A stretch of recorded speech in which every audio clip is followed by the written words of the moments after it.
I'm not doing the fancy countdown, viewers. But thanks for tuning in.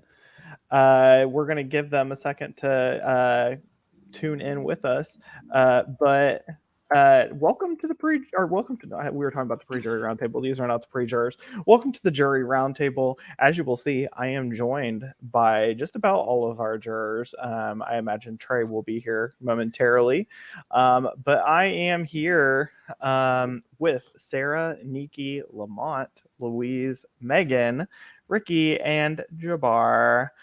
So it's been varied amounts of time since the viewers have seen you all in the game. And some of you have been giving us your thoughts. Actually, all of you have been giving us your thoughts, and we've been sharing them out.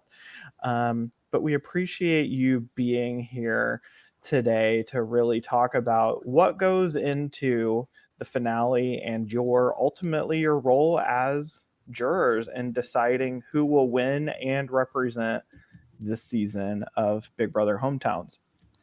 So, before we get into the individuals themselves, because I know that you all are excited to do that, I want you all to just talk about, like, without talking about the specific players, what is it that you're looking for in a winner and someone who you want to represent the season?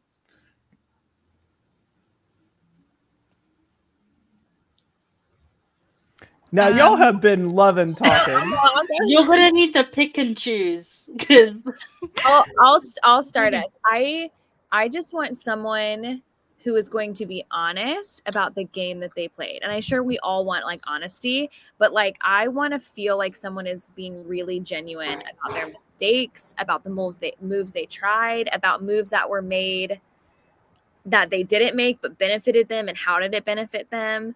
So I think for me, like, I want you to be genuine and honest about your experience in the game. That's as broad and general as I'm going to be. I think I'm looking for someone with intentions and behind their moves, or like if they didn't have intentions, they had some type of like fire to them as they were playing this game. That's what I'm looking for. Yeah, I want them to be able to stand behind their game. I don't want them to be nice and friendly and try to make it seem like they didn't betray or try to make things seem nicer than they are. I want them to be honest and, like Megan said, honest, straightforward, own the things you did, but also be fair about things you wanted to do but didn't work out, because that still shows like game capability. Sometimes you can't make everything you want work, but still having the thought about wanting it still shows me something. I think also, just because this is me, I'm not saying it's anyone else, but I feel like it might be the voice at the back of people's heads, but I want to vote for someone that I feel good losing to, if that makes sense. Like, I want to, at the end of the day, feel good about who I'm casting a vote for, not just personally, but like, yeah, this is the person that's representing this season. I feel good about that.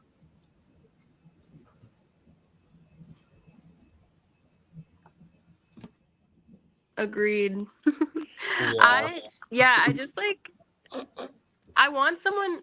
I had my moment to be like bitter, and then I came out of it, and I've talked about a lot of things, and I honestly, going into this finale, don't have a decided vote at all. And so I'm waiting for someone to sell me their game. I want it to be sold to me. What did you do? What will I like to hear? It's all going to be happening in the moment. I have ideas of what I want to hear, but like, I could be on the lowest poll for someone and completely give them my vote into 20 minutes into the finale.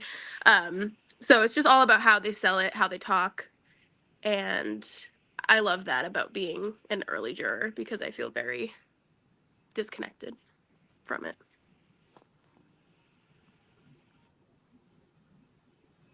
Jabbar, I think you were going to say something. No, I just was going to echo bits and pieces of what everyone else said. I don't have any new developments yet. Well, I think that's a great place to go ahead and start with one of our finalists. I am going to start, and then I've got a little bit of a structure of some like main points that we'll hit for every person, and then will probably have some questions come in from the or from the viewers watching the jury roundtable, and then anything else really that you want to sprinkle in there is totally okay. I have a really quick question. I'm so sorry, Lee. Yeah. Just so I can give my family a heads up, how long will this be? It doesn't matter. I just need to like tell Chris how long he's going to be alone, you know? I would say that we would be done at the latest by 4:30. Okay, perfect. You're I was in Central Time. I was like 4:30.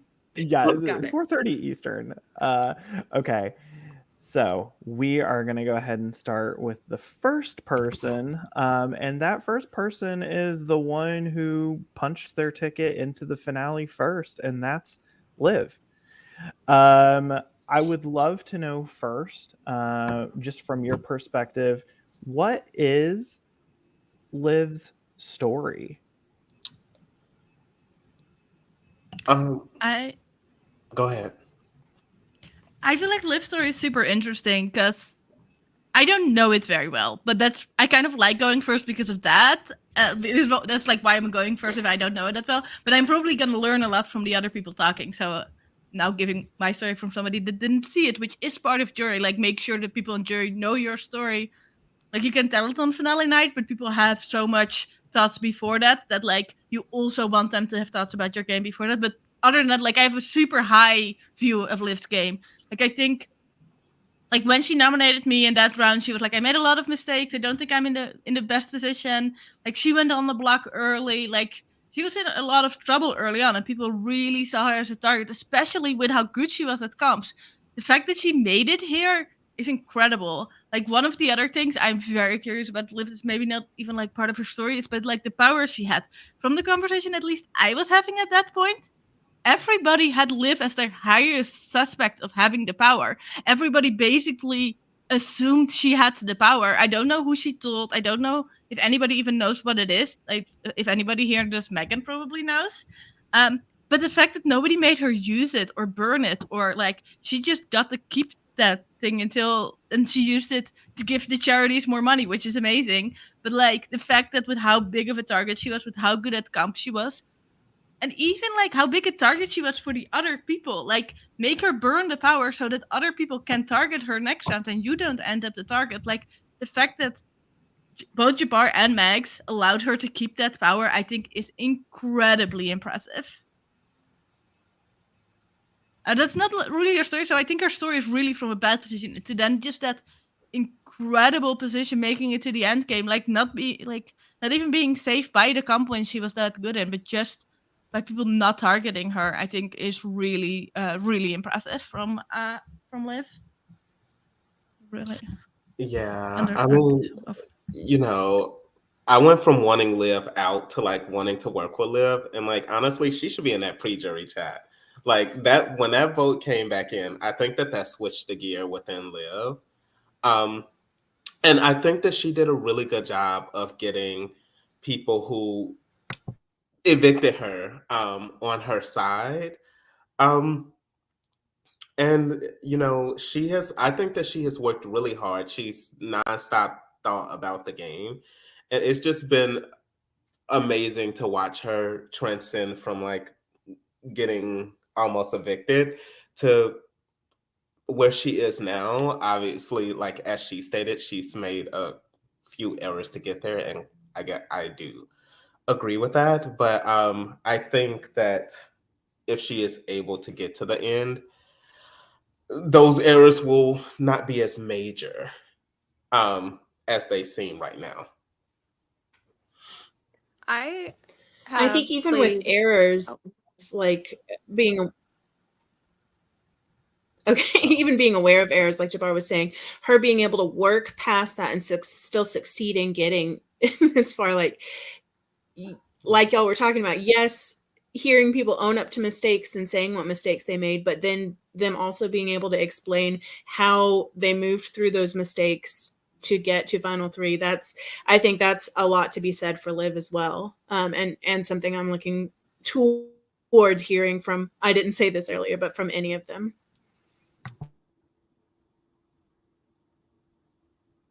Erica. Okay, yeah, sorry. Oh my god, that's like the awkwardest part of these fucking roundtables.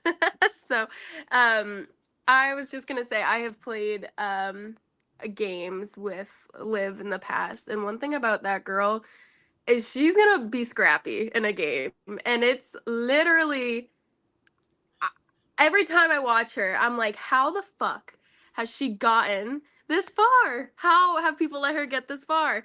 And that's even beyond, like, I mean, I had a pretty good working relationship with her in the pre-jury, and I think like she did what she had to do going into the jury phase to kind of solidify herself, because at that point, like, she was the only one making it out of that Sarah, me, Preston alliance. Like, she was the only one that had a shot.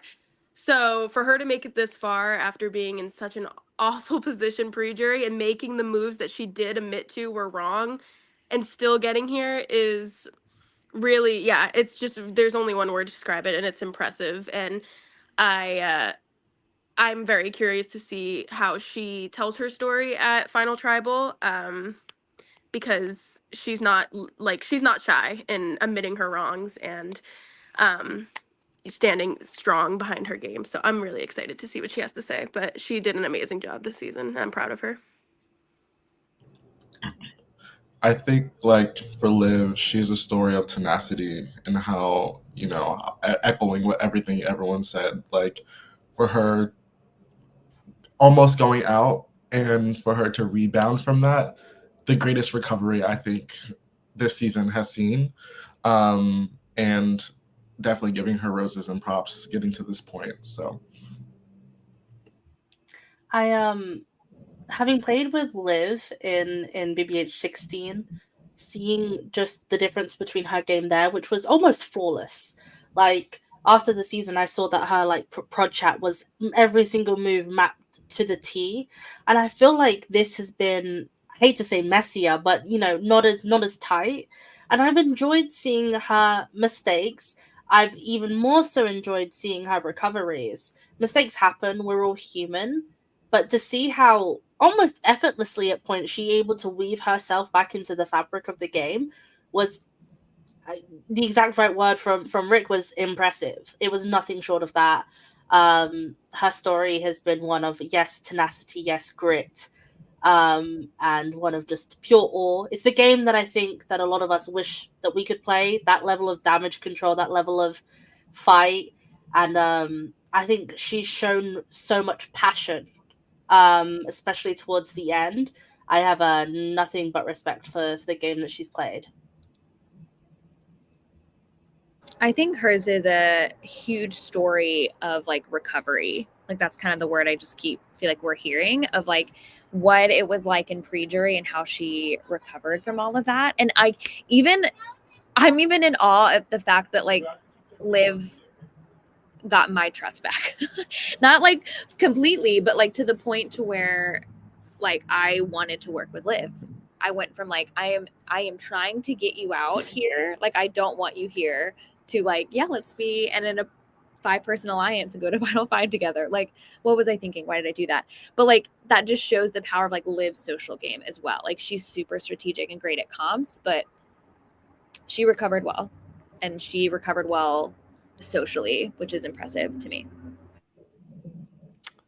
Well, y'all know I love some stats, so I figured I'd also give you some stats on every finalist. So Liv has won 8 comps, and she is only the second person in BBH history to make a finale twice. If she makes the final 2, she will be the first person to do that twice. So what do you think, barring the stats, what do you think is Liv's moment this season? What do you think her defining moment is? I mean, go ahead. Go. Anyway. No, I mean, I think her defining moment is the surviving the vote. Yeah. Like, and besides comp wins, like, that I don't think, like, yes, there's record, looks at Lee, there's record holders for most comp wins for sure, but I don't know I've ever seen someone win that many clutch wins, like needed those wins. So yeah, I will let someone speak on the surviving the vote aspect. Maybe somebody that was on the other side of it, because I was obviously voting for Liv to stay. But I think talking to Lou was the moment that she like won it back over, because I had done so much work and me and Louise had like this connection at that moment where Louise was like, okay, I know what I'm gonna do. I'm gonna do it. It's right for my game. I got off the call and literally didn't even touch base with Louise after that. I was like, okay, it's solid, it's locked in, whatever the case may be. Whatever call that Louise and she did, like, mwah, that was the moment. That was the moment that like probably changed it all. You, just speaking on that, I had a lot of value in both relationships there. And I think just from the people that I talked to that day, I mean, especially going forward from that, she really is good at making you feel comfortable, even when you probably shouldn't be. Mm-hmm. And that's really impressive, because I had no idea. Like, I knew that she wasn't happy with some of the things I did, but I had no idea that the knife was going to be coming towards me. And she made me feel good up until that last moment. As part of the reason why I think that we had a little bit of a falling out, because I did not see it coming. So I don't know, like, that moment of keeping her, and she was sitting in our car and she was crying, and I saw the passion on her face. Like, it definitely, and she admitted this to me in BBH16. She's an emotional person, but she does turn that up when she feels like it's needed. And so maybe I got a little bit hoodwinked by the tears, but the tears work. So it definitely, I mean, she's here now, and so it worked. She did what she needed to do. So it was the moment, I think, for her. I mean, obviously, I wish she would be dead, but, you know. I mean, in the game. Not in... Do you know what? I'm on mute. See ya. Louise murderer confirmed. Mm-hmm. Yeah, I think that's definitely her moment. That's most publicly, most thing. I do also think, like, then, like, that was impressive, like, incredibly impressive, but then I'm still, like, the fact that she kept it up, it wasn't just that vote. Like, a lot of the people, like, I was still more than willing to vote Liv out after that vote. It was more about keeping in the target, me being not sure why everybody wanted to keep Rizzo, and so many, like, that I just felt like the game dynamics would stay more in my favor if Liv stayed versus if Rizzo stayed. Like, that was the whole reason I was doing it, not because of Liv. Like, that was my professor, it was that, and then Preston a bit. Like, I was with Preston and he wanted it, so I went along with it. But then being able to keep it up, like, even going into jury, like, I wanted to put up Liv instead of Erica, but Jabbar talked me out of it. Sorry, Jabbar. But you did. I credit. Oh, we knew. I've never denied it. Well, maybe I said in the game I denied it, but more because I didn't want people to know Jabbar had that much influence over me. But yeah, like, there was so much stuff going on, and then, like, again, like, I think keeping the power is an incredibly important move for her, and there isn't, like, a moment because she just kept it over multiple rounds, so it's less of that moment. But I do think that's, like, just shows such a huge accomplishment in the game. As somebody that has had powers in both my BBH games and was, like, at one point in my previous game, Max made me burn it. In this game, also Max let me keep it. But, like, I had to, like, talk her into letting me keep it. So yeah, I'm very clear. And, like, obviously with me it was absolutely known I had it, and with Liv I think it was known but not officially. I don't know, because I don't know other people's perspective on that, but, like, I felt like everybody knew she had it without knowing she had it. I can speak to the power, which might give some clarity. So Liv told Dancing Queen's Final Five that she had it. She didn't tell us right away. she had it for a little bit. So I don't know if she told anybody else like in Dancing Queens, but we all seemed shocked on the call when Liv told us. The thing about the power that Liv had is it was a menu of options. So like Liv could have chosen from any, I think one was like a safety without power, one was having some other veto, one was being co-HOH. I think there might have been more. I don't know. I know she at least shared like 3 or 4 options. So it should have been flushed. You're right. But I also think that like good on Liv for, I think, telling us about it and telling us about all the menus of options. Because honestly, that is what kept Dancing Queens the most loyal at the very end. Like even me loyal. Like I wanted to turn, I wanted to flip. But I was terrified of that power and how Liv was going to use it. So honestly, telling us, should we have flushed it? Yes. But in a way, it like almost like I think like secured Trey and I think more than Trey and I wanted to be secured to that group. Yeah, and I guess to add more context, so when I was HOH, I kind of called Liv out for having it, and like she didn't say that because I guess you couldn't talk about it, but like she pretty much was like, "You'll have a smooth HOH if you wanted it." So like she confirmed it without saying it. But like she had also told Trey as well because she got nervous that she had told me. And I don't know if she got afraid that I would tell you all what it was or whatever the case may be. But yeah. My only thing is that she gave me a disadvantage in finding it, and I knew from that moment that she had it.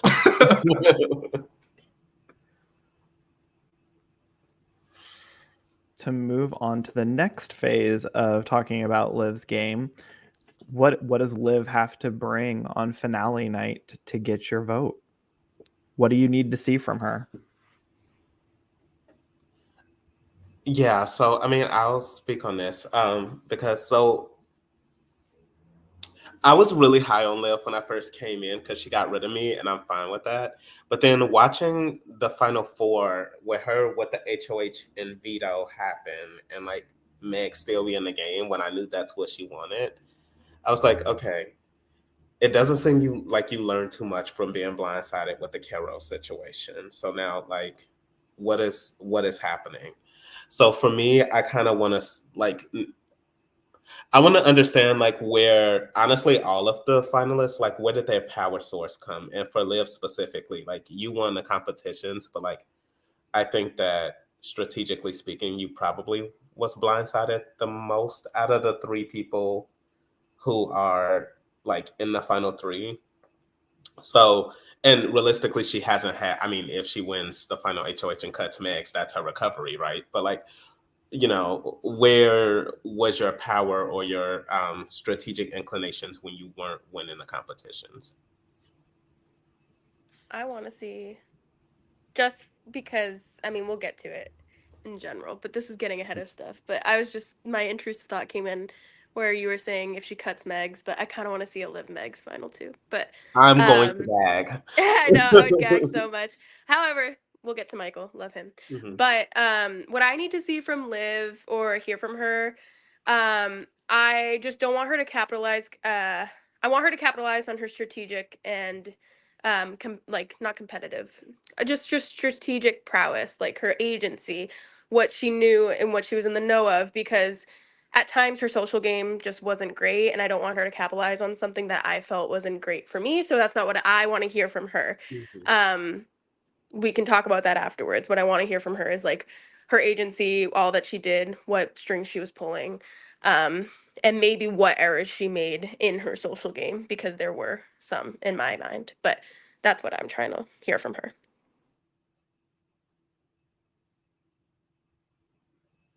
I was gonna say something about what Jabbar was saying about the vote, because I think it's a shame Trey isn't here, but I feel like Trey would have evicted Max if he was off the block last round instead of Michael. So Trey did actually, like, Michael had to snow her, or at least make her believe that he would be more likely to do what she wanted to do than because I was in the position Liv was in at my final 4. I had HOH and veto, and I could not get the person I wanted out. But I think actually, like, both people in my final four, like, nobody would have evicted who I wanted evicted at that point. When I think, and I'm not sure, maybe Kevin would, but like that's old news. But for me, I think it was also extremely important that the other person stayed, and I don't know how important that was between Michael and Trey for Liv. I think the person going is like it's even more important.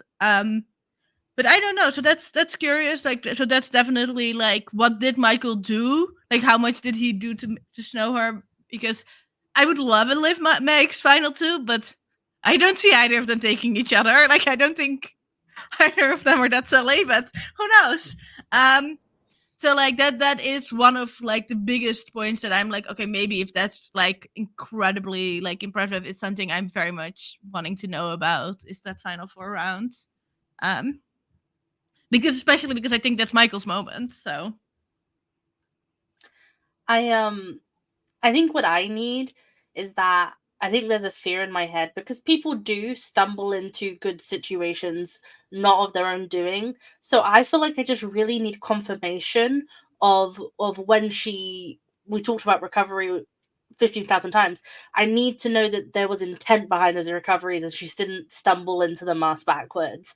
And I'm sure there is intent. I just need her to explain it to me. I want to see the intent in all of it. I want to see how she did her damage control, because I'm sure there's more than what I saw or what any of us saw. So that's really what I crave, is just the explanation behind that. No, I agree. I think I want clarity on how Liv actually felt coming into Dancing Queens Alliance. That was something that, like, I was even in that, and I don't even think I had the full clarity. Like, I partly was just like, yeah, this is great. Like, Liv and I had kind of worked through some of our stuff, but I would love to know what Liv and Meg's relationship was like in Dancing Queens. Like, I would like more clarity on that, because I think that was something I could never grasp, and it wasn't until later on that I was like, wait, are they like working together, like separately? So yeah, I think I need clarity on that, and I think I would like Liv to be able to speak to the vote where she stays against Rizzo and give just some perspective on what she was doing, what she was saying, how she was pushing, how long did she know that like it was actually going to tie, because I don't think it Preston basically told me on his way out that like they knew it was going to tie. Luis and I could speak to that. More long. So I would also like some ownership and clarity on that like, yeah, I knew it was tying, like it wasn't a surprise, or I knew it was going down, I continued lying. So I would like some ownership there.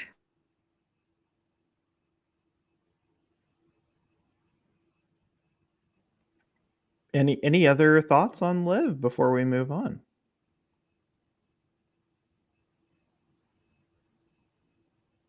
Okay.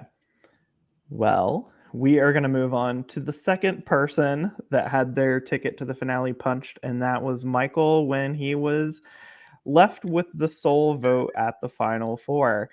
So let's get into it. What is Michael's story this season? Thank you so much, Megan, for saving me in that split house when there's only 6 people, and Erica. Thank you. Why'd you say and Erica? Well, because we were some of the only ones that wanted to keep him in that split house. We had to convince Megs. And yes, that's fair. That's it. I think Michael's story is that he's a fucking goofball. That's his story. No, I think he had something to prove coming into this season, being one of, I don't know what the stat is, but a pre-juror from his previous season. And he absolutely slayed that. And I think honestly, I don't know if it was his, this is, and we'll get to it when we talk about things that he needs to do in his finale speech, but like, I don't know if this was his intent behind it, but he got people being like, I want to get him past pre-jury. It's like, Speak on I it. was saying that. So I think I want that. I mean, we'll get to it because there's a lot of things I want from Michael, but what he did well and what his story was that he is a social maniac, and he is just so genuinely likable that he got everyone to want to keep him, and he survived the block so many times, and that does not go unnoticed because that is hard to do. I said it when I got evicted that he was going to be the pawn of the season, and he sure was. Anybody that was up against him went home, so I give him his props there. Yeah. I think Michael played people more than obviously he played the competitions, realistically speaking.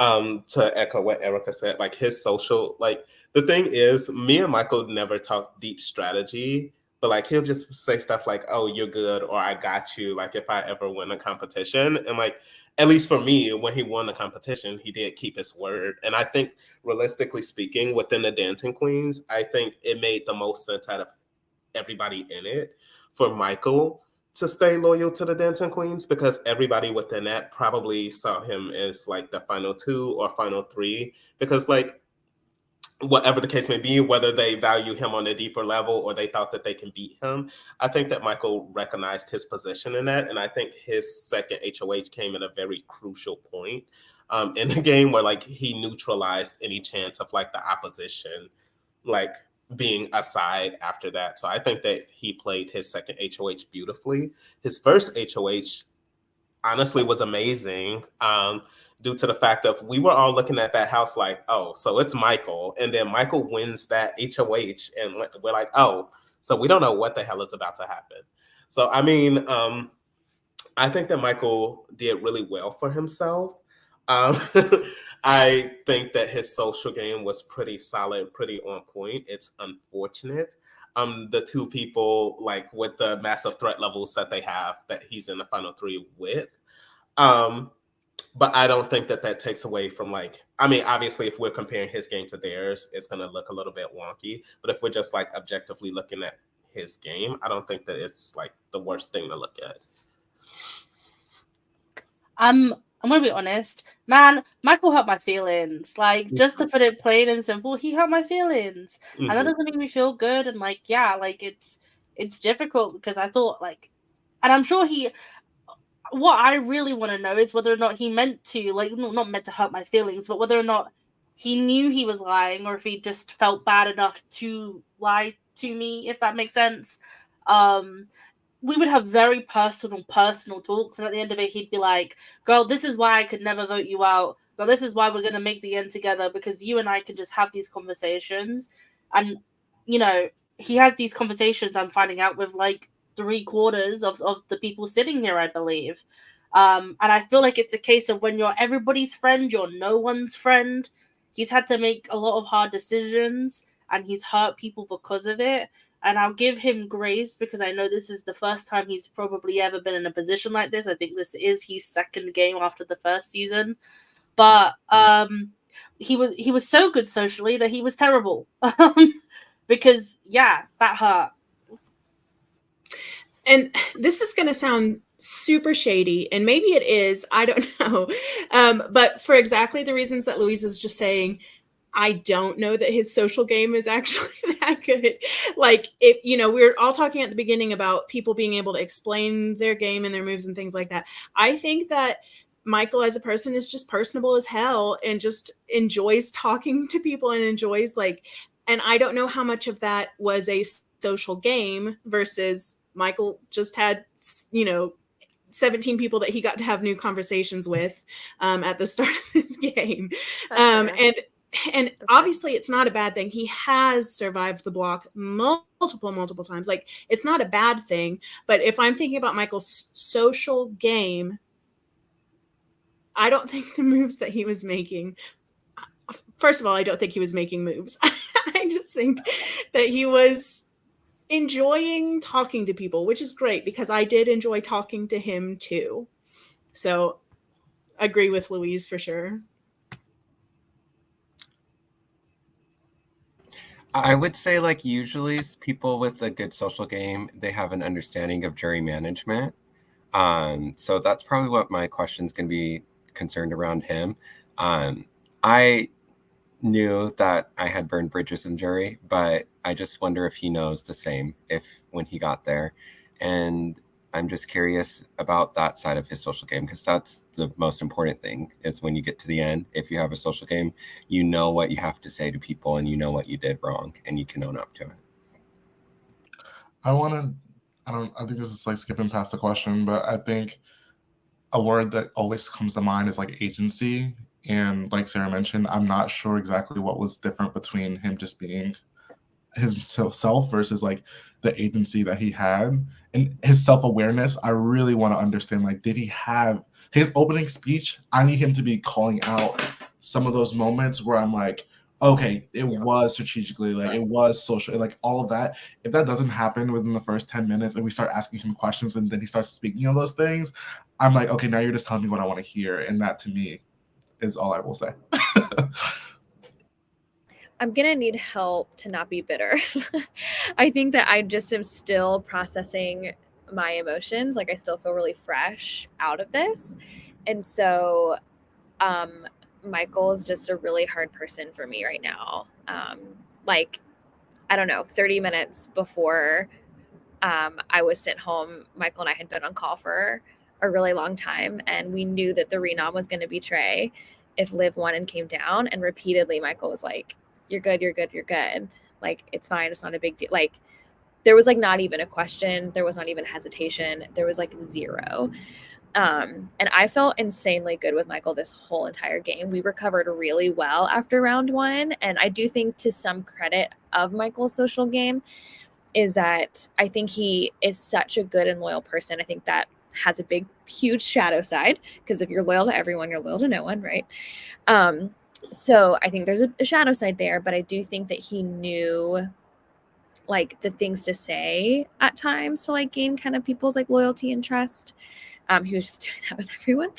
So like the recovery was great for us, but I'm just bitter. I understand how people can be bitter to jury. So I'm just a little bitter. I'm just a little hurt. And that doesn't mean that doesn't mean I couldn't see myself voting for Michael to win this, but I will need a lot. I don't want to repeat everything, basically what other people have said. I will need a lot to help me see that he did have agency and he did know what he was doing. If I don't hear that, I can't. Yeah, I think it's interesting because I do get, if you're loyalty to everybody, you're loyal to nobody. But it seems like he had a lot of people, Snowed at least, to think that their loyalty was with you, Megan, or with Louise, or with whoever, like very much, which I do think is like super impressive, and like that does make people bitter, and that's your right, and that's, but like for somebody that wasn't, it's, to me it's also impressive that he made you all believe he was super loyal, and like it wasn't like, if people in the game are seeing that, yeah, then it's bad. But if you're only seeing it in jury, you can be hurt by it, and that's bad. But it can also be seen as, to me at least, as a good thing. Like, oh damn, he had all these people truly believing him, and like, and then it's like, did you just not know? Were you intentionally, like, how intentional was he about it, and how much was he just saying what people wanted to hear, and did he feel guilty, and was he like how exactly did he go about it? That's more of an explanation he wants. I do think not only with Megan but with everybody, he recovered really well from round one, because I feel like people did not like how he handled his round one HUH. Like, people were talking about like, oh, he wants to keep the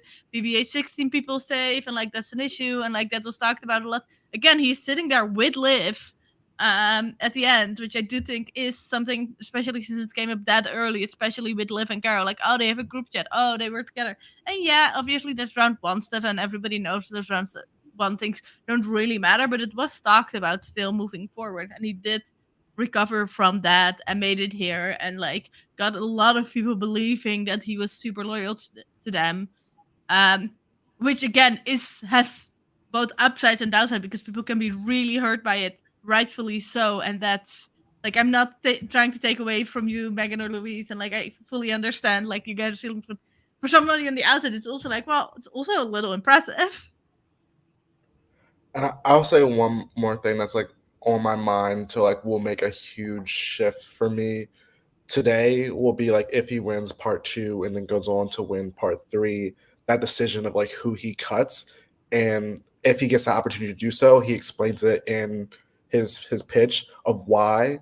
Because I see a world where Michael's story was like leaning onto the connections of BB16 because there were some fierce people from that season. and dragging that out and finding himself in alliances that benefited him as well, and that could be a part of his story. But then he realized, like, at some point he's going to need to cut them, and tonight is the perfect night to at least cut someone from that. So I'm very curious to know who he cuts and why he would cut them. So Can I? Oh, sorry. Go ahead, Jabbar. No, go ahead. Well, because I actually want to speak on Lamont's thing about if he wins this final HOH. I actually think he should not cut Liv and decide to cut Megs, especially after what he did last round. Like, if he takes Liv's move away from her and decides to claim it as his own, I think that that's a stroke of brilliance from him, to be honest, quite frankly. And I think, well, I don't know. We haven't talked about Megs yet. So, like, maybe I'll have a different outlook once I hear how we speak about Megs. But just from where I'm standing, yeah. Trey. I don't know if we talked about Liv yet because I was getting my beauty sleep. But I did receive goodbye messages from everybody. And to everyone's shock, maybe just my own, Liv wanted it to stay that way because she didn't want me to do what Michael did, but she was more okay with not going against me than going against Michael. So I don't know if it's really a bad, like, she said she had hope that Michael would get rid of Megs, but in the hopes of Meg still being there, she'd rather have Michael there than me there because she thought it would be harder to talk against me in the end than Michael, she said in her goodbye message. And that's just was her reasoning of not using the POV there and letting me be the sole voter. So there's definitely some questions that I have to follow up with her. I was like, well, she wanted to save face. Because to clarify, you would have cut Max, right, Trey? No, I would have got rid of Megs. I've been trying to get rid of Megs. Yeah, for a no, that's while like, with we talked Megan. about that earlier. I was like, she had the option of getting rid of Meg, like Michael snowed her, or like at least did something to make her pick him. She could have gotten rid of Max if that was her main goal. Just not seeing who would do that. Like, so that's I talked think about Liv, that, I think, before you joined. Liv is trying to save face, and I think this is telling. If she makes final two, she's not going to be able to say everything that she wants to say to every individual person, and this is where she's going to mess up at. Yeah, I think she's just bad strategically, honestly, all her HOHs.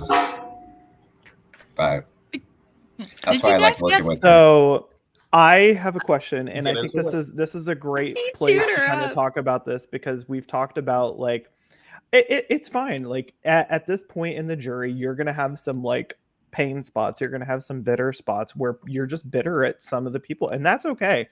So I'm curious. We'll go ahead and we'll start with Liv here, but I'm interested to see. So, like, raise your hand if you feel some sort of bitterness towards Liv. Now, put your hand, keep your hand up if you had your hand up, but put your hand down if you did something to Liv in the game that might have made her bitter towards you. Or keep it up. But yeah, Louise gets what I'm saying. Which is why it's cancelled out. So, but let's go to the next. So, Michael, if you feel bitter toward any bit of bitterness towards Michael, put your hand up. Okay. Keep your hand up if you feel like you had done something to Michael that might have made him bitter towards you. If the roles were I didn't reversed. know about it, but yeah. I don't think so. Karma. Yeah. I'm not here to commentate. I'm just here to facilitate. So Well, can I you commentate yeah. something? Because You're I'm not welcome. bitter. I couldn't be bitter if I wanted to. Like, I'm very happy with my placement. But I have respect for him for doing what I wanted to do, telling multiple people final twos or like that, and then being the one that actually is going to be in that final two spot. I can respect it as at a game level. And so, like, I can't be bitter towards that. Yeah, so I will say, knowing that Michael did have these alliances or was a part of this bigger thing, this Dancing Queens, like, I remember trying to talk strategy or like get an alliance or some sort started with Michael, and like he would just like shut it down or be like, I only want to think about the moment. I don't want to think about the future.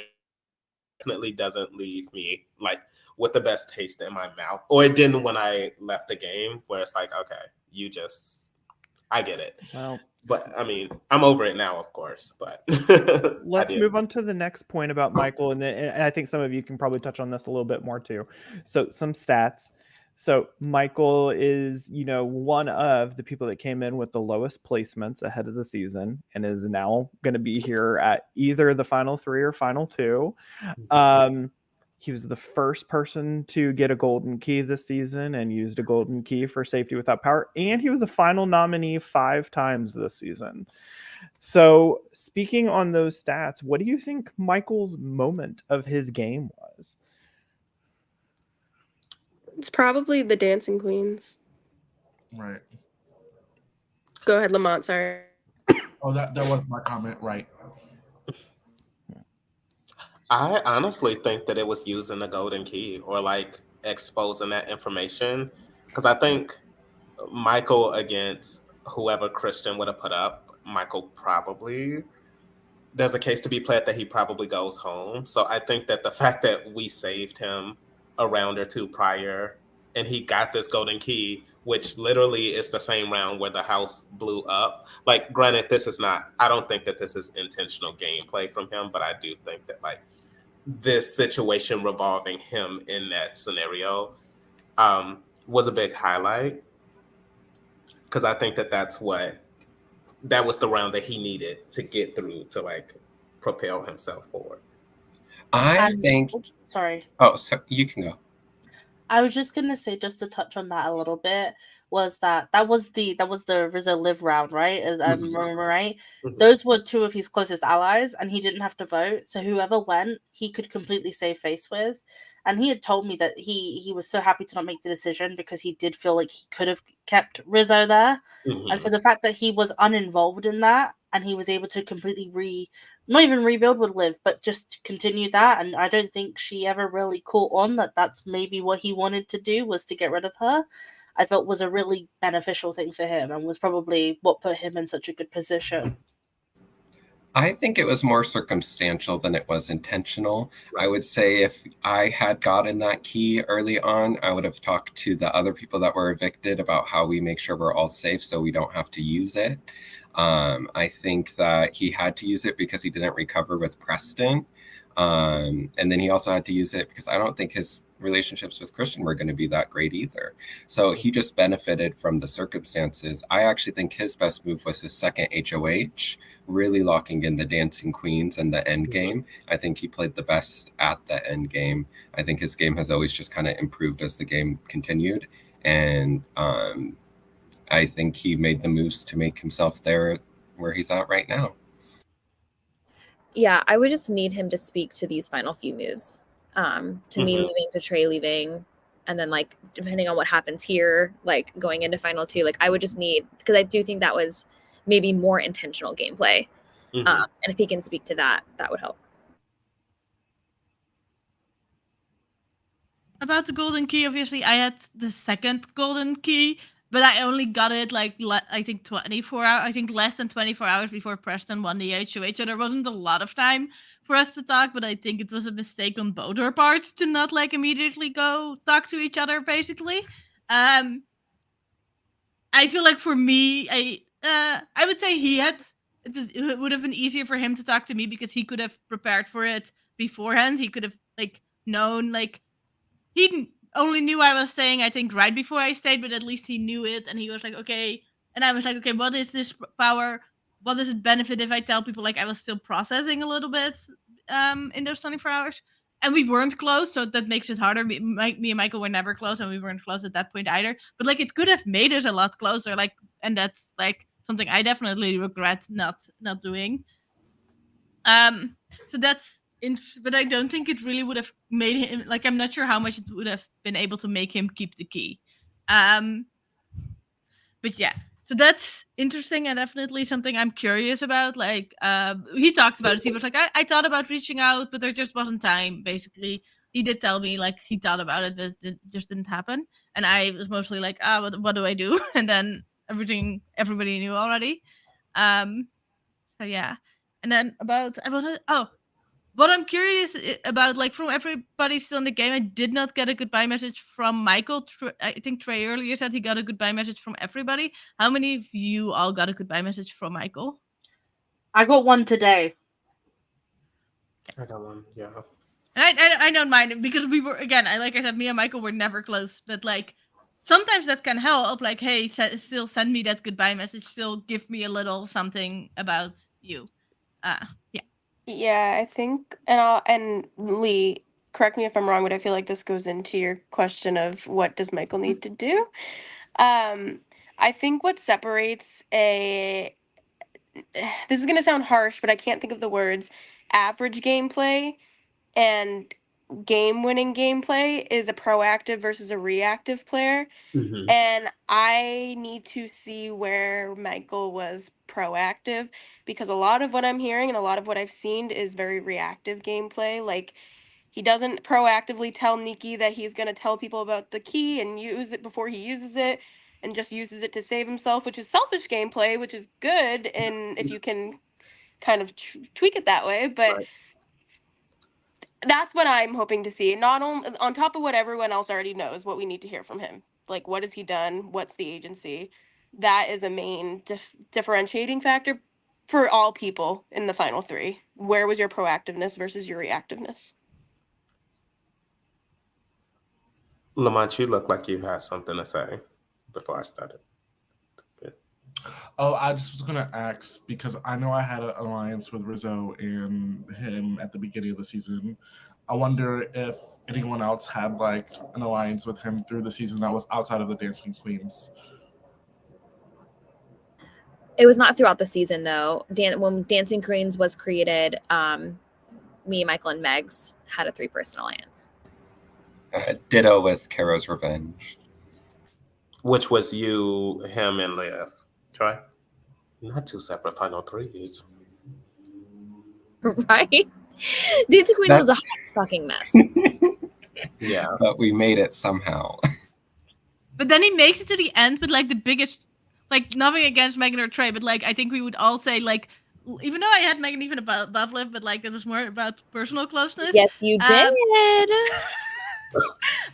He made it to the end with like the person out of each of those alliances, like with Megs out of the 3-person alliance with Megan, and with Liv out of that, like he took the 2 biggest threats, the people he would have the hardest time beating until the final 3, and again they kept winning the comp, so it was hard to get them out. Trey and I was telling him. I guess we should have made a chat of me, Trey, and Michael. Yeah. I told him too. I told y'all both. Just because we segued into this a little bit, what else do you think that Michael needs to do, if anything?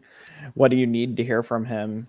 Because it seems like a lot of you are still open to what he's trying to say, but what does he need to do to make you more open about your vote? Intentions. That's yeah. It's different from, like, we can kind of craft this narrative for Michael, like in our conversation now. Whereas I don't think we feel like, I think we understand with Liv and Megs, their intentions and things, and like they're very vocal about that. I think that Michael is kind of treading dangerous waters if like he doesn't kind of measure up to like what we're saying or how we're talking about his game. And I think that that's a very real reality, that he can get up in there and just like completely have a good old jolly time, and we're just like, okay. So I think that, yeah, he kind of has to measure up how we're talking about his game now. I think I'm gonna need to know his story in general. That the golden question is like, what's your story? I have a question for everyone. Like, truly, we can talk about this later, but like, even good. Okay, he says his game. He says what he did. He hits all of our points. Does that even match up compared to him versus Liv, him versus Megs? I think both Michael needs to do really, really well tonight, and Megs and Liv need to flop, basically.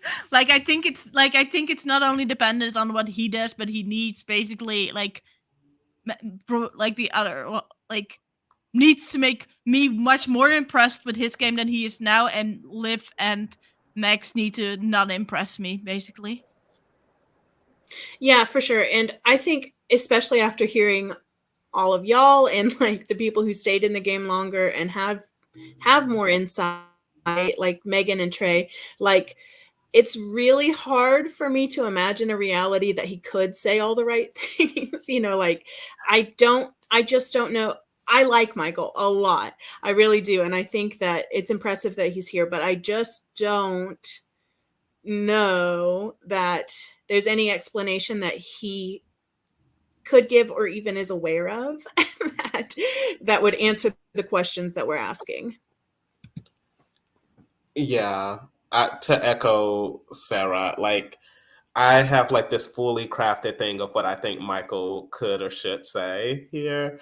I just don't think that he will, to be honest. Which, like I said, if he doesn't, then he's gonna have a hard time getting my vote. But I think that there's a chance. I think that I'm more open to voting him in a situation of him versus Liv, which I'm very shocked that I'm even saying that, as opposed to him versus Megs, which we can get to when we talk about Megs. But yeah, it's not like a 0%. It's just, I don't know if he's going to be able to hit all of what he needs to say here.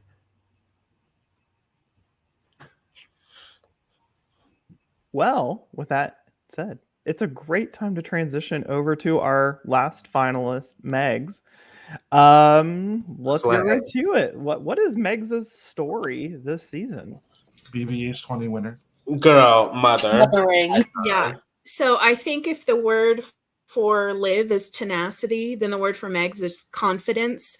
Like, everything that she did, she did all of her HOHs with such confidence. She made all of her nominations with such confidence. And like, even being close to her, like, this isn't a great thing. I didn't necessarily know what she was going to do, but she knew what she was going to do every time. And I think that is real. Like, hers is a story of taking it and taking charge. 100%. Oh, sorry, go ahead. I think being in the end with, I believe, what was her first 2 nominees. I think in her first HOH, she nominated Liv and Michael. And now her being in the end with them because she rebuilt those relationships and she got there is such, like, it shows so much about her game, about her recoverability, her social game, her, like, she always made me feel like she needed me when I was on call with her. She made me, like, even though she wouldn't give me much information, but just by what she was saying and doing, she made me feel like not only was she good for my game, but she needed me in the game. She felt like I was important piece for her game, which made me feel better about her because that's so important. That makes me feel like, oh, you want to keep me around because you think I'm good for your game. And she's just so lovely, and she kept winning comps, but there was plenty, like, it's not like she won her way to the end. There was so many opportunities to take Max out, and nobody ever took it when we all knew from the very start she was so good at comps. And, like, I think a decent number of people in this game even know Max enough to know, like, even outside of winning comps, she's amazing socially and strategically. She's, like, not somebody to, like, not take into account. Like, I think it's always known she was a good player on, like, all fronts. And, like, she still made it here to final. Like, I can't help but be incredibly impressed by her. And yes, he had to hurt some people along the way, including me, and not even by voting me out, but, like, making sure I went by, like, telling Liv that I was like, she's, like, giving me information, and, like, making sure I went there. Like I couldn't convince them. Like, Liv, at least in my goodbye message, Liv said, I was considering it until Max told me you were lying to me. Like, that's super smart on Max's part, but, like, yeah. Yeah. Go ahead, friend. I am, like, very much impressed with Meg. She's an icon coming into the season. I wrote about everyone in our season originally, and I was like, if she comes back, I have to do complete damage control. And I can say she played almost the same way she played with me. She didn't give me any information. It was always me giving her information, like, always. Like, I don't feel like I learned anything from her, but I was willing to give it to her. And, like, super impressive, made me feel comfortable. Like Nikki said, like, I left every call being like, okay, I think Megs is on my side. Like, cool. Knowing I still needed to cut her at some point, and I never got the opportunity to do so. But like, she is super, super, super impressive, and even to the point where like I get voted out, and I'm like, oh, this is about to be an easy vote. I have Jabbar, I have Megan, I have Megs.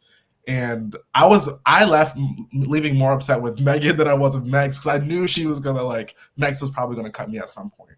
And I just, she's iconic. She is confident. She is all the things that I think she deserves to be in the final two at least.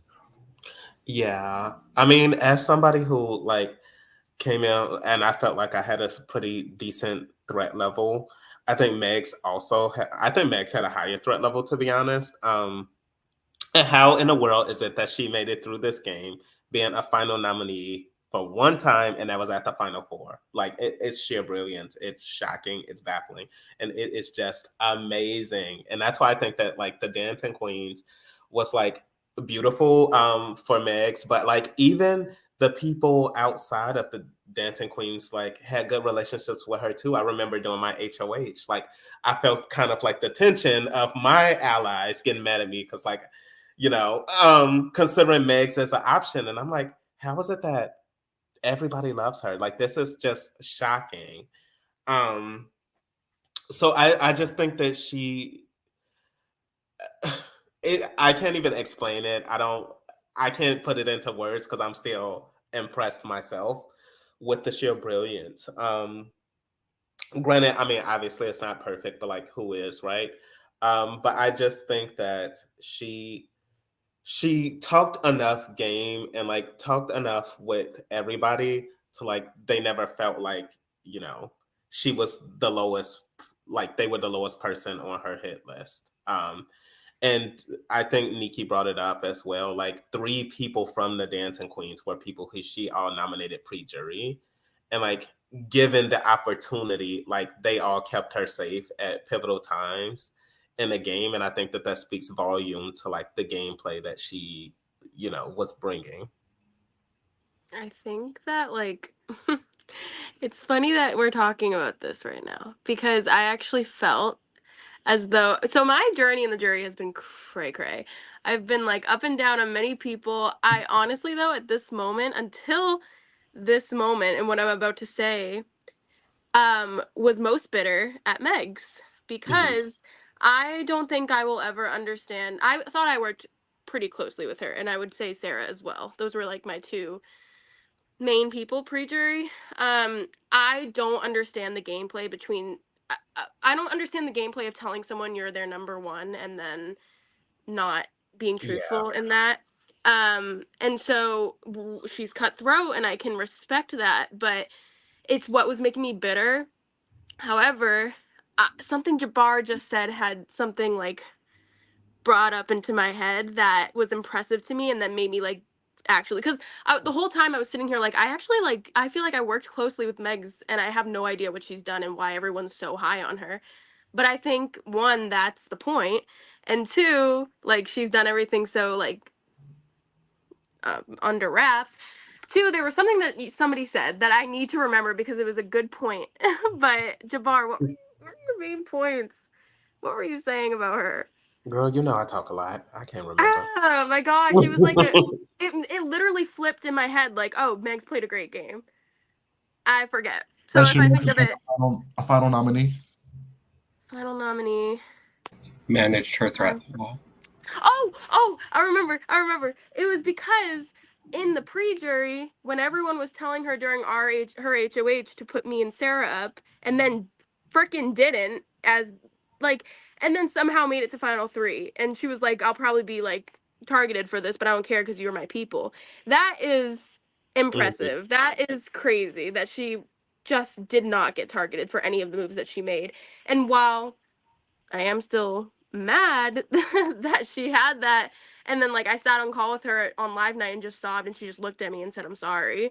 Yeah, that was not the best Megs and I moment, but I'm rambling now, but I've just been so confused on Meg's game. But then it all comes back to me by Celine Dion, and I'm just like, okay. Anyways, I'm not gonna speak too much because I want to hear what people have to say. But yeah, I am. Do you think that's Oh, sorry. I just wanted to quickly say that, like, in my case, and everybody's case is going to be different. I felt like Meg's was almost emotional manipulation done correctly. Um, she just kept the lines very straight. There was no blurring between personal talk, game talk, and it felt like she nominated me 16 times. And every single time she called me to tell me I was going up, I left with a smile on my face, being like, yeah, okay, she put me up, but like, gosh, what a great gal. And it's something quite magical to be able to do. I think this girl had me run into McDonald's to buy a Happy Meal so I could show her my Squishmallow toy while I was on the block on her HOH. Like, the levels are insane. The social game was popping. I think just the most amount of respect. That sounds horrible, but I love her a lot. She is mother. She continues to mother, and I love all three. But I think, yeah, for me, like, it's almost like she can do no wrong. So I'm almost scared of her being in the final two in case she does say something I don't like.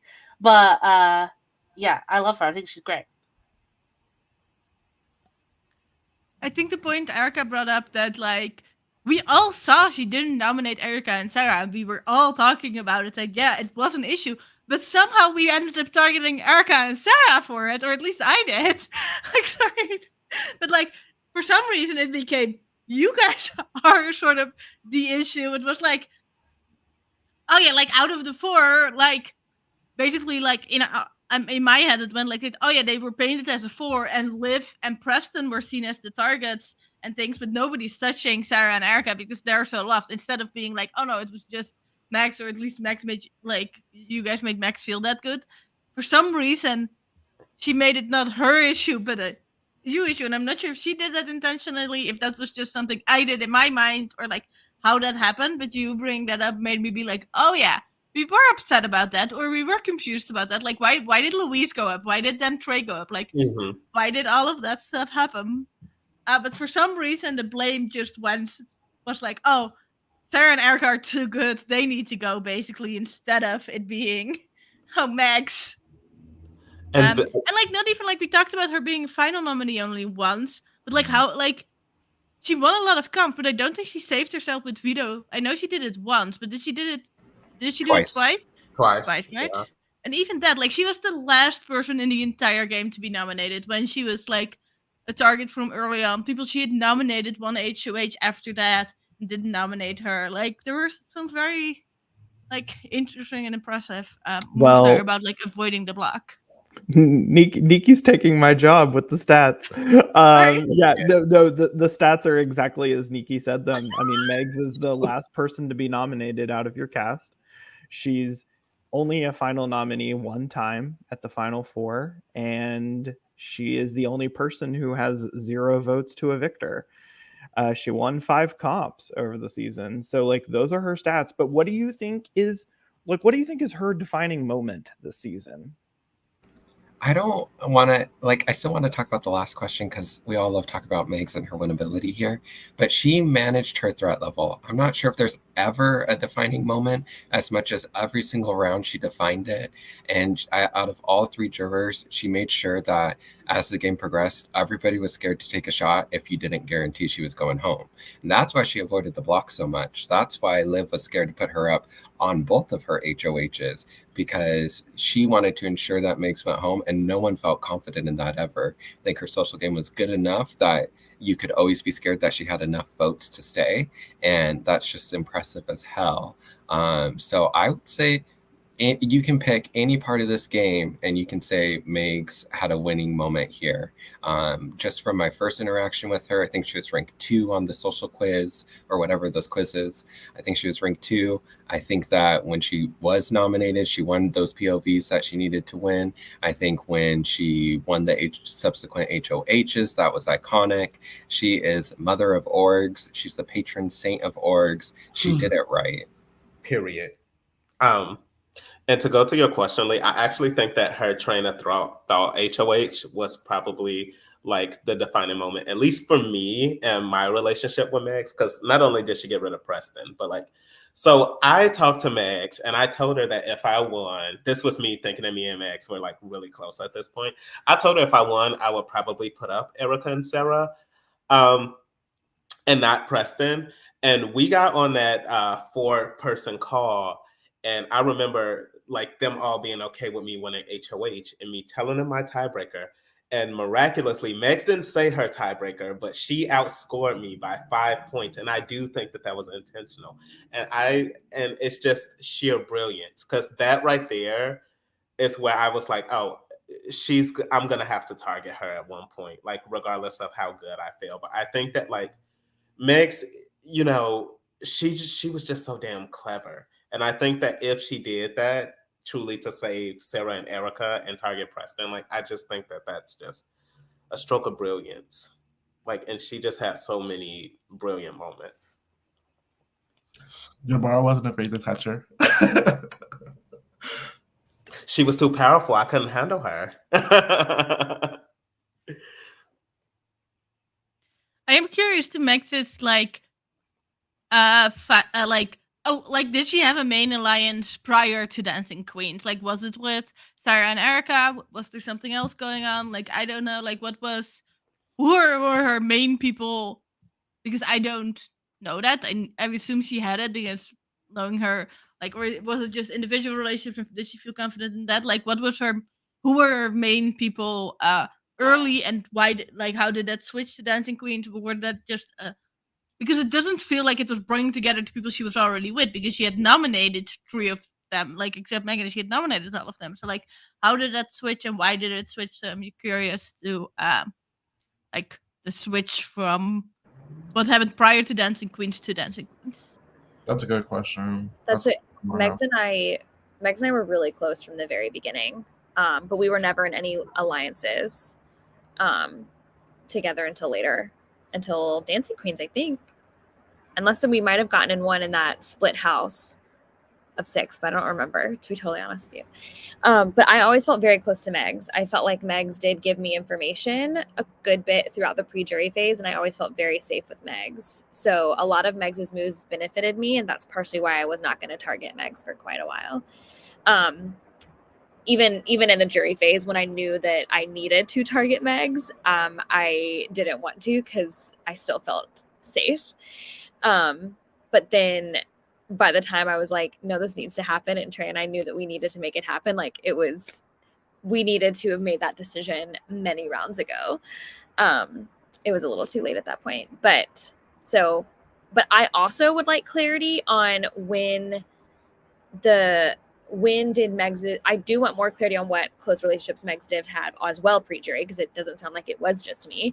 But then also I would like to know when the switch happened in Dancing Queens, because I felt a shift pretty quickly after Dancing Queens, even though I was in that me, Megs, and Michael 3, where I didn't feel like Megs and I were as aligned anymore. And maybe it got around to Megs that I had been like throwing her name out. That's my assumption, and that's what happened. But there was definitely a shift, and so I would like clarity on like the moves that Megs made to continue moving on, and like sidelining me, pushing me down the stairs. So. I think it might have been that, because I feel like there's a lot of bit of truth when we're having conversations around like, okay, Meg's not like, she's not delusional to know she's a target, like a threat. So when her name is out there, she's gonna be like, okay, I can trust this person. I gotta bring that person close. But like, if I get an opportunity and stuff isn't adding up, it's like, okay. She is so smart. Like at Final 5, I was like, I want to be a pawn if you need a pawn. And she said, well, actually, I know that Megan's been trying to get me out, and my target here is Liv. I know that you, Liv, and Michael have a 3-person chat. I don't know if like Michael or Liv told her, or if she was just like saying it so to get approval, but she just to get like an answer. And at the end of the day, Liv ended up telling her after she was already nominated, but like, and she was like, and I know you and Liv have a final 2 to live, she said about me and Liv. She's just like very clever. She's very wise. She knew, I don't know if it's her game sense or if like what other people were telling her, but she knew every single time what was happening when it came to her own game, and she managed that so well. I think because she was getting sources from different people, like me on the outside, knowing what those people were giving me and me giving her that information again, I was just giving Megs everything I had to like keep her on my side. And I think like at some point, like things become obvious towards like the end game, especially like. So cheers to her. Shout out to her. I know we've spoken to this a little bit in terms of what you want to hear from her, but is there anything kind of lingering that you really need from Megs coming in? I don't have much, to be honest. I don't really need much. I do want to know where her allegiances were from the moment she started the game to where she ended up in Dancing Queens. And I'm very curious to know, like, what was her relationship with Liv? Like, I think that's $1 million question of, like, I'm just very curious of, did they recover? And I guess they did recover. So I'm curious to know those type of questions. I want to know what she said to Michael. Because her and Michael were not on like the best terms, and she did not want Michael to stay. She wanted Christian to stay. And so played it off very much like she didn't care. So, but like she wanted Christian to stay and not Michael. So I would just love to know what conversations that they had for Michael to become, I think, so incredibly attached to Megs. That's a good one. Yeah, for me, the Liv Megs thing is also really big, especially because I think in part it was like we're the biggest threats. We need each other. And like in the end, Liv did want to get Megs out, but I think for the most part, Megs was always like had like a slightly like because she had almost smoother sailing, but still had obstacles. So it wasn't like she was just always safe, but somehow kept herself safer while still being a big threat. When Liv got herself in more trouble while being a big threat, I feel like Megs is always the like. I think if it's a Megs Liv final 2 for the most of the game, Megs would have a slightly higher chance of winning than Liv did. I think that's like for sure a very competitive final 2. It still is, but from my perspective, Meg's game has been more impressive, and it has been for the most part. So, like, how much did she convince Liv? Like, oh, we need each other. We're the same. Because I think, like, from my perspective, like that's my guess as how it happened. But like, yeah, I still think that's big from her. Yeah, I think I'm curious as to like, Erica and Sarah versus the Dancing Queens, like what convinced her to make that decision to go with those people. Because I mean, I think realistically, with her support in either of those votes, like Erica and Sarah would have stayed. So like, did she think that like, everything was kind of exposed with Erica and Sarah, and like the people in the Dancing Queens were more low key and could feed her information that she did not know, or did she just feel like that was a safer path? Like, I'm very curious on that distinction between those two. She handled Liv so well, I think, in terms, like I said earlier, I'm not sure if Liv was the most strategic out of these 3 people, but Liv had the best opportunity to backdoor Megs at Final 6, the best, because she had to make a renom, and she forced Michael to go on the block again. And she was so scared of if Megs leaves, then she's going to be the only big target left. And I think Megs handled the hell out of that in Dancing Queens. I'm not sure exactly why Megs made the switch that she did earlier on, but yeah, she collected, she gathered, she ate and left no crumbs with Liv, and that's threat level. And then as soon as she got HOH, she said, well, good luck, girly. So like she played it right, in my opinion. I guess she did want Megan out still, because like I don't know why she wouldn't have nominated me and Liv, but she, in my opinion, there's nothing really that I could ask her besides what her name is, and I'm ready to go. Yeah, part of me hopes that she isn't there, because like I don't want to feel like I'm wasting the other person's time. And I'm not bitter at all. That's just respect on her game, what she's done, what she always does, how she maneuvered. She's just that incredible. I agree.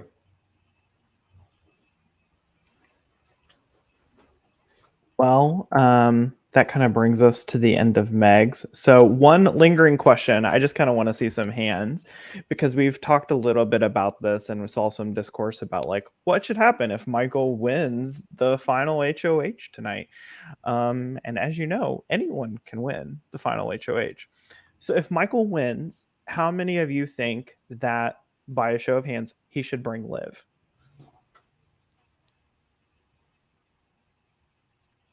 Erica, do you think he should bring Megs? Undecided? No, I don't know. I have a personal reason why I feel like Michael should cut Liv, but if he brings Megs, I'd probably vote for Megs. Does that make sense? Like Mhm. it's because early on in the season, Michael was acting like a seasoned vet in the Aura game, planting seeds against Liv. That she's a good game player and she needs to go, but I won't do anything about it right now. I'm going to keep her close. And if he didn't cut her at the end, I would. He's kind of fucked either way. But that's kind of where I am at. So I guess I'll raise my hand and say that. But he should vote Liv out. But I will be confused, and I'd ask him the question. So why were you going against somebody that you considered a close ally in the beginning? All right. Well, I said I'd get us done at 4:30, and look at this, like clockwork. No, I am so excited to have had you all here. We haven't had a full roundtable of jurors since I started on production a few seasons ago. So I think this just speaks to how great you all have been as a jury, how much you've come to this roundtable with open minds, and all of your thoughts, and really how active you've been since you've each joined the jury. I know that we are in for a very fun finale tonight, no matter how it takes shape, and be able to give a winner their flowers and be able to give you all your flowers at the end after the game is over and we crown our 20th winner for our series. So again, I just want to thank you all for being here. Yeah, Louise. Okay, but what's the tagline for the season though? It's called BBH20, take it or leave it. Okay. Sorry for asking. No, I think one of the things that's really exciting about this, and I don't want to speak on behalf of Prod, is I think you all were such good storytellers that you all kind of defined what the season was going to be in your own right. And so I think almost not naming the season let you play a little bit more the way y'all wanted to. And so I'm really proud of you all for getting here, making it onto your jury. Maybe it's your next jury, maybe it's your first jury, but crowning a winner that I think will really encapsulate the game that you all played. So for me, for our 8 jurors, I am so excited to get into tonight and close the book on yet another jury roundtable, and cannot wait to see you in a little bit. But see you later, everyone.